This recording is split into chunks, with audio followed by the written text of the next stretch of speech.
हरी ने कभी नहीं सोचा था कि उसकी जिंदगी में इतना प्यार और खुशी आएगी, लेकिन वह दिन आया जब श्रेया को देखा और उसकी जिंदगी पूरी तरह से बदल गई। वह अपने दोस्त की शादी में गया था, जहां उसने श्रेया को पहली बार देखा।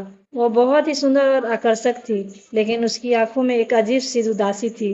उसे लगा कि वह किसी को ढूंढ रही है जो उसके दिल को समझ सके। हरी उसे देखकर मोहित हो गया था, लेकिन वह कभी नहीं सोचा था कि वह उससे कभी नहीं मिलेगी।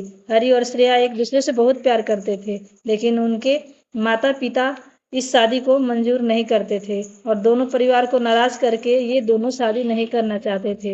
एक दिन दोनों ने आखिरी बार मिलने का निर्णय लिया। बहुत रोए और वादा किए कि अब कभी नहीं मिलेंगे।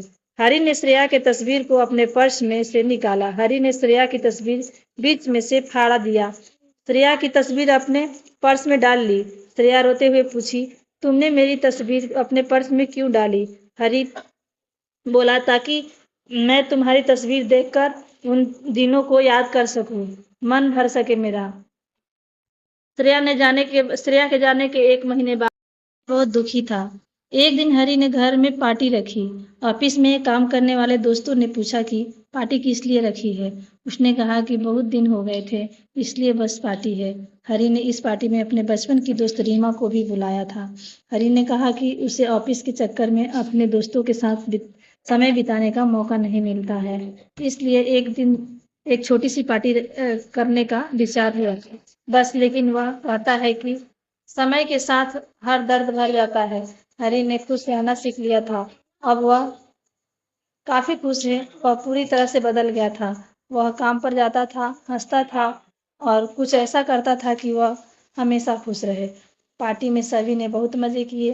पार्टी में सभी ने ड्रिंक, खाना और संगीत का आनंद लिया। खाना खाने के बाद सभी ने हरी को पार्टी के लिए धन्यवाद दिया। आखिरकार सबके जाने के बाद रीमा ने हरी को गले लगाकर कहा, हरी, मैं खुश हूँ। अब तुम खुश रहना सीख गए हो।